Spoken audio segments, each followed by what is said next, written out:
시편 111편입니다. 사랑하는 하나님, 우리가 이 세상에 살면서 참된 지혜를 갖고 살기를 원합니다. 하나님을 경외하며 두렵고 떨림으로 주님을 섬기는 것이 모든 지혜의 근본이고 시작임을 알게 하옵소서. 매일 두 가지를 선언하게 하옵소서. 하나님만이 나의 주인이십니다. 내 영혼아, 하나님을 찬양하라. 우리에게 주신 모든 것이 보시기에 좋았더라는 말씀대로 선함을 믿게 하옵소서. 그리고 마음껏 즐거워하며 이를 누리게 하옵소서. 아멘. 시편 111편, 112편, 113편은 할렐루야라고 먼저 하나님을 찬양하면서 그의 시, 감사와 예배의 시를 이렇게 고백하고 있는 것을 볼 수가 있습니다. 이 할렐루야라고 하는 것은 하나님을 찬양하라라고 하는 그런 뜻입니다. Praise the Lord, 하나님을 찬양하라. 이 하나님을 찬양할 이유를 이 시인은 갖고 있습니다. 하나님을 찬양할 마음을 갖고 있습니다. 여러분, 우리가 신앙을 가졌다고 다 하나님을 그렇게 쉽게 찬양하는 것은 아닙니다. 내 영혼에 찬양할 이유를 가져야 하나님을 찬양하게 됩니다. 그러므로 우리가 신앙을 가진 것이 내 영혼이 하나님을 찬양하는 신앙을 갖고 있는지, 그냥 무덤덤하게 내가 갖고 있는 그냥 이 신앙이 부모로부터 주어졌고 그냥 매번 습관성 속에서 교회에 다니면서 내가 믿음은 가졌지만 내 영혼의 기쁨을 누리지 못하는 신앙으로 멈춰서 있는 것인지 우리가 자주 나 자신을 들여다봐야 되는 것입니다. 그러므로 영혼의 노래를 부를 수 있고 영혼의 기쁨과 영혼의 감사를 가질 수 있는 그 자체가 축복인 것입니다. 이 감사할 줄 알고 하나님을 찬양할 줄 아는 마음이 내 속에 있으면 그것은 내 안에 하나님에 대한 찬양할 이유와 내용이 있다는 뜻이기도 한 것입니다. 그럼 이거 어떤 사람이 이런 찬양을 부를 수가 있느냐? 오늘 시편 111편은 10절 말씀에 이 내용, 어떤 사람인가를 말씀하고 있습니다. 한번 함께 읽겠습니다. 여호와를 경외함이 지혜의 근본이라. 그의 계명을 지키는 자는 다 훌륭한 지각을 가진 자이니 여호와를 찬양함이 영원히 계속되리로다. 이 시인이 얘기하는 중요한 포인트는 그것입니다. 하나님을 경외하고 있는가? 하나님을 하나님 대접하고 있는가? 하나님은 창조주시요 나는 피조물인 것을 하나님 앞에 설 때마다 내가 지각하고 있는가? 하나님은 영원하신 분이고 나는 순간 속에서 이렇게 살아있다가 어느 날 조용히 내 인생을 끝날 나는 순간적 피조물에 불과한 존재인 것을 깨닫고 있는가? 그럴 때 우리가 하나님 앞에, 하나님의 위대하심 앞에 하나님은 나하고는 다르다. 여러분, 하나님을 경외한다는 게 다른 것이 아니라 하나님은 나하고는 다르다는 것을 인지하는 것입니다. 이것은 교회를 오랫동안 다녔어도 잘 인지가 안 될 때가 있습니다. 마치 이사야가 그가 교회를 수없이, 그 성전을 수없이 드나들다가 어느 날 갑자기 경험한 것이 하나님의 거룩하심이 자기 앞에 나타나는 것을 경험하면서 화로다, 내가 망하게 되었구나. 그러면서 하나님은 거룩하시고 나는 죄인이라는 사실을 깨닫게 되면서 그가 이사야의 선지자로 부름을 받게 되는 것입니다. 여러분, 그래서 이 경외한다는 것은 하나님이 나하고 본질적으로 다르다는 것입니다. 창조주요, 나는 피조물이요. 하나님은 영원하신 분이요, 나는 순간 존재이요. 하나님은 거룩하신 분이요, 나는 죄인일 뿐이라는 이 사실이 거룩함의 핵심이고 이것이 하나님을 경외하는 것의 내용이라고 할 수가 있습니다.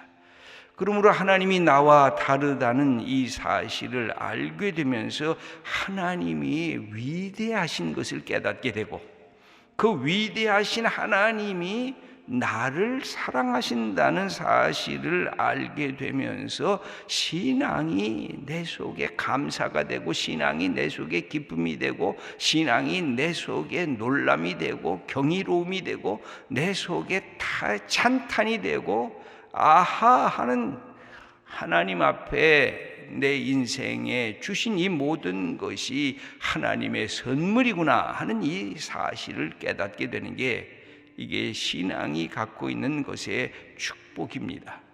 그러므로 이런 사람들이 하나님을 향해서 노래하게 됩니다. 그래 이 부분은 우리가 한번 1절 말씀을 다시 한번 또 읽어보겠습니다. 할렐루야, 내가 정직한 자들의 모임과 회중 가운데에서 전심으로 여호와께 감사하리로다. 이 시인이 시작하는 것은 감사로부터 시작이 됩니다. 하나님을 찬양하면서 내가 하나님을 아는 사람들, 정직한 자들이라고 하는 것은 다른 것이 아니라 하나님을 아는 사람들, 그리고 이런 사람들이 함께 모인 회중 가운데서 내가 하나님께 찬양하며 하나님께 감사하리로다 하고 여호와 하나님을 그렇게 찬양하는데 왜 그렇습니까? 하나님은 나보다 크신 분이고 하나님은 내가 생각하지 못한 것들을 생각하시는 분이고 하나님은 내가 행하지 못하는 것들을 행하시는 분인 것을 이 시인이 고백하면서 나와 내 가정과 내 민족 이스라엘 백성의 이 모든 것을 보았더니 이것이 다 하나님의 사건이었구나. 본래 우리의 백성이 조금 했는데 몇 명 안 됐는데 우리 백성이 유리하는 그런 백성들이었는데 하나님께서 거대한 백성을 택한 것이 아니라 작고 작은 백성을 택하셔서 그 백성에게 하나님의 약속을 주시고 그 약속을 하나님께서 이루시기 위해서 종되었던 애굽 땅에서 이 가나안까지 인도하신 그 하나님의 은총을 기억하면서 이 시인이 노래하게 되는 것입니다. 여러분, 여기에서 나타나는 이 하나님에 대한 것은 그래서 이 모든 것이 이 시인의 눈에 들어오기 시작을 합니다. 여러분, 이게 예수 그리스도를 믿으면 예전에 깨닫지 못했던 이 사물들이 들어오기 시작을 해요. 이게 하나님을 경외하게 되면 하나님이 아까 말씀드린 대로 창조주고 하나님께서 시간을 만드신 분이시고 하나님께서 우리를 사랑하셔서 우리를 구원하시는 분인 것을 깨닫게 되면 마치 예수님처럼 저 공중 나는 새를 보면서 저 공중 나는 새를 보라, 하나님께서 만드시고 하나님께서 먹이시는구나.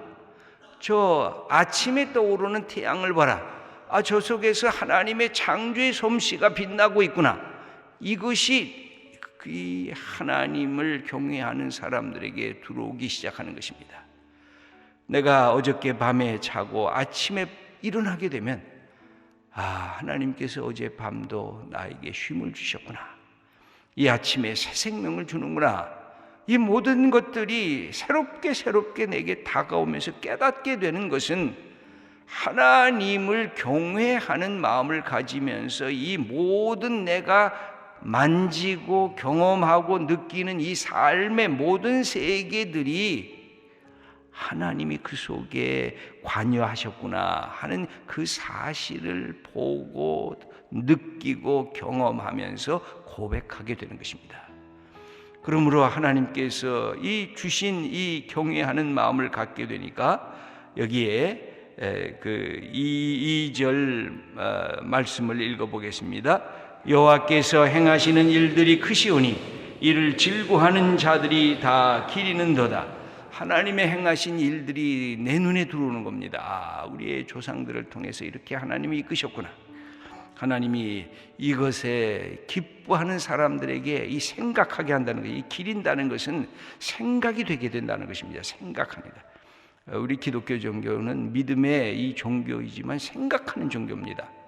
기독교만큼 생각을 강조하는 것이 없어요. 생각하라는 거예요. 끊임없이 기억하고 생각하라. 오늘 여기 본문에도 여러분 한번 5절 말씀을 읽어보겠습니다. 여호와께서 자기를 경외하는 자들에게 양식을 주시며 그의 언약을 영원히 기억하시리로다. 하나님께서 하나님 경외하는 우리에게 광야에서 만나로 메추라기로 먹이시고 우리에게 매일매일의 일상적인 양식을 주고 계시는구나. 여러분, 예수님의 주기도문에도 그러잖아요. 우리에게 일용할 양식을 주옵시고 먹고 마시는 것이 하나님의 선물이라고, 그것이 하나님의 주신 축복이라고, 내가 먹을 때 소화되고 내가 배변이 되고 내가 하나님의 이 몸을 이만큼 건강하게 주신 것, 이게 하나님의 은혜라고, 모든 사건과 삶 속에서 하나님의 임재와 하나님이 나를 도와주시는 것을 경험하는 것이 이게 신앙의 기쁨인 것입니다. 그래서 신앙이란 입체적으로 내 삶에 들어오는 것입니다. 내가 그냥 사도신경 한 구절을 외웠으니까 내가 신앙인이 됐다가 아니라 하나님은 네 삶 전체 속에 들어온다는 것입니다. 그러므로 이것을 기억하는 것, 하나님도 기억하고 사람도 기억하는데, 여기 보면 5절은 아까 말씀대로 그의 언약을 영원히 기억하시리로다. 하나님이 생각하시는 거예요. 그러면 4절을 한번 읽어보겠습니다. 그의 기적을 사람이 기억하게 하셨으니 여호와는 은혜로우시고 자비로우시도다. 하나님은 인간을 기억하고 인간은 하나님을 기억하는 게 신앙의 본질인 것입니다. 그러므로 우리가 하나님 앞에 나왔을 때 하나님 나를 좀 기억하세요. 내가 주님의 사람입니다. 내가 예수 그리스도를 통해서 하나님의 자녀가 되었습니다. 내가 하나님이 아브라함과 이삭과 야곱과 다윗과 예수 그리스도에게 하신 그 약속을 내가 기억합니다. 그러니 하나님 나를 기억하세요. 이 기억은 쌍방적인 것입니다. 여러분, 우리의 삶에서 뭐가 남습니까? 이 현재는 순간적으로 지나가잖아요. 여러분, 이 시간을 보면 너무 신비해가지고 현재를 붙잡으려고 하면 벌써 과거가 돼요. 미래가 미래라고 생각했는데 어느 날 오늘이 되고, 오늘이 오늘이라고 생각했는데 어제가 돼요. 그러면 뭐가 우리 속에 남아 있습니까? 우리 속에 남아 있는 것은 기억이에요. 기억. 그 기억을 하나님께서 역사 속에 다시 새롭게 하신다는 것입니다. 그래서 이스라엘 백성들은 기억하는 백성이었고, 이스라엘 백성들은 생각하는 백성이었고, 이스라엘 백성들은 하나님이 언약을 통해서 자기들을 인도하실 것이라는 것을 신뢰하는 백성이었어요. 그래서 이스라엘 백성에게 주어진 최고의 축복은 뭐냐면 기억하는 것과 신뢰하는 것이었어요. 여러분, 우리 인생에서 주신 많은 복이 있지만 두 가지만 잘하면 내 인생에서 참으로 풍성한 열매를 맺어요. 기억할 줄 알고, 그 다음에 신뢰할 줄 알면 여러분, 인간관계, 인격관계에 있어서는 모든 축복이 그 안에 담겨져 있어요. 그래서 오늘 본문도 하나님은 나를 기억하시고 나는 하나님을 기억합니다. 그러므로 하나님이 어떤 분인가를 내가 고백할 수가 있습니다. 그래서 여기에 보면 일용할 양식을 먹는 것도 하나님께서 주시는 것이고, 내가 오늘도 이만큼 건강하고 내 심장이 뛰는 것도 하나님께서, 내가 호흡하는 것도 하나님께서 주시고, 어젯밤 내가 단잠을 주신 것도 하나님이 주신 것이고, 그러니까 시편 3편과 4편에는 그러잖아요. 어제 내가 눕고 자고 오늘 아침 깨었으니 하나님이 여호와께서 나를 붙드셨기 때문에 내가 그랬다고. 내 삶, 일상적인 삶의 이 모든 자리에 들어오는 하나님의 간섭과 하나님의 참여와 하나님의 침입을 이 시인들이 느끼고 있는 거예요. 그냥 하루 사는 것이 하나님 속에. 그래서 모든 시간과 공간과 인간의 이 삶의 내용들을 그가 하나님의 간섭과 하나님의 참여로 인지하고 있을 때의 신앙은 인간을 다이나믹하게 변하는 강력한 파워가 이 신앙을 통해서 우리에게 주어지는 것입니다. 신앙이란 그냥 내가 교회 예배 드릴 때에만 있는 것이 아니라 신앙은 내가 철야 기도하고 새벽 기도할 때만 있는 것이 아니라 신앙은 하나님께서 주신 내 삶의 모든 전천후적으로 다가오는 하나님의 역사인 것을 고백하는, 그래서 이 시인이 노래를 부르기 시작한 거예요. 생각하면 하나하나가 다 하나님의 역사인 거예요. 여기 보면 언약이라는 말이 반복이 이게 또 되어 있는데, 여러분 한번 9절 말씀을 읽겠습니다. 여호와께서 그의 백성을 속량하시며 그의 언약을 영원히 세우셨으니 그의 이름이 거룩하고 지존하시도다. 그럼 하나님이 믿을만 하신가? 하나님은 신뢰할 만하신가? 그것은 하나님이 그래서 너희들이 나를 신뢰해야 된다. 그래서 하나님이 계속 얘기하시는 게, 내가 너하고 약속했다. 네가 훌륭해서가 아니라 너 자주 실패하지 않더냐, 너 자주 넘어지지 않더냐, 너 하나님 앞에서 부끄러운 일들을 행하지 않더냐. 그런데 네가 내게로 돌아오면, 나를 경외하면, 네가 하나님이 하나님인 것을 고백하면 너의 죄 모든 것 다 용서하고 너를 내 아들 내 딸로 내 언약의 백성으로 내가 너를 세우겠다. 이게 하나님이 구약에서부터 신약까지 계속해서 일관되는 것입니다. 그래서 은혜인 것입니다. 하나님의 신실하신 약속, 나는 너의 하나님이 되고 너희는 내 백성이 될 거다 하는 이 약속을 신실하게 이루시는 분인 것을 이 시인이 알고서 하나님을 노래하기 시작하는 거예요. 그 노래가 뭐예요? 여기 보면 3절과 4절 말씀을 읽어보겠습니다. 그의 행하시는 일이 존귀하고 어미하며 그의 의가 영원히 서 있도다. 그의 기적을 사람이 기억하게 하셨으니 여호와는 은혜로우시고 자비로우시도다. 하나님께서는 은혜롭고 자비롭고, 우리가 비록 잘못하고 넘어졌을 때도 우리가 하나님 앞에 나와 고백하고 기도하고 하나님 나에게 약속했지 않아요 하고 얘기를 하면 그 약속 때문에 또 용서하시고 자비를 베푸시는 하나님이시라는 겁니다. 그러면서도 그 하나님은 공의와 정의의 하나님이신 것을 또 선언해요. 이 하나님의 성품을 이 시인은 알고 있어요. 하나님은 자비가 크시지만 하나님은 공의와 정의를 갖고 계시고, 우리가 하나님 앞에 나오면 공의와 정의를 잠깐 내려놓으시고 자비와 은혜로 우리를 감싸시는 하나님인 것을 알기에 시인은 두렵고 떨리는 마음으로, 그러나 하나님의 위대하신 사랑 때문에 하나님을 찬양하지 않을 수가 없어요. 여기 7절과 8절 말씀도 읽겠습니다.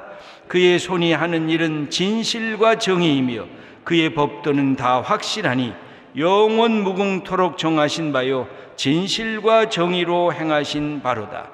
여기 아주 중요한 하나님의 성품이 다 나옵니다. 진실과 정의, 그 다음에 은혜와 자비, 이것을 이 시인은 다 고백하고 있어요.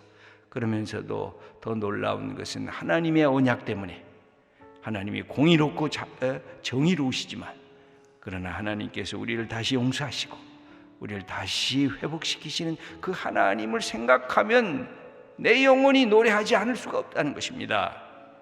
그래서 이런 영혼의 노래를 부를 수 있는 사람은 오직 한 가지, 하나님을 경외할 줄 아는 것. 하나님의 경외란, 하나님은 나하고 다르십니다. 하나님은 하나님이시고 나는 인간일 뿐입니다. 이것을 고백할 수 있으면 그때 모든 하늘의 지혜가 우리에게 다가오기 시작합니다. 그래서 다시 10절 말씀을 읽어보겠습니다. 여호와를 경외함이 지혜의 근본이라 그의 계명을 지키는 자는 다 훌륭한 지각을 가진 자이니 여호와를 찬양함이 영원히 계속되리로다. 하나님을 경외하는 자는 하나님의 말씀 앞에 서게 되고, 말씀 앞에 서게 되면 어떤 사람이 된다고요? 여기 훌륭한 지각을 가진 사람이 된다. 생각할 줄 알고 이해할 줄 알고 깨달을 줄 아는 인물이 된다는 것입니다. 여기에 보면 good understanding, 그렇게 영어 성경에는 번역해 놨어요. 우리가 생각하는 능력, 이걸 갖게 된다는 것입니다. 이것은 얼마나 큰 축복인지 모릅니다. 사랑하는 귀한 믿음의 우리 성도 여러분, 하나님 사랑하고 하나님 경외하면 지혜로워져요. 판단력이 생겨요. 저 사람은 어떤가, 나는 어떤가, 이 시대를 분별할 줄 알게 돼요. 이런 하나님의 주시는 이 지혜, 하나님을 경외하는 것이 지혜의 근본입니다. 오늘도 이 소중한 말씀으로 우리의 것을 삼고 우리에게 맡겨진 일, 여러분 믿으면 생각하셔야 돼요. 생각하면 믿으셔야 돼요. 그리고 하나님의 주시는 이 지혜와 총명과 이해와 깨달음을 하나님 내게 주시옵소서. 이렇게 고백하며 나가는 주님의 자녀들 다 되시기를 축원합니다.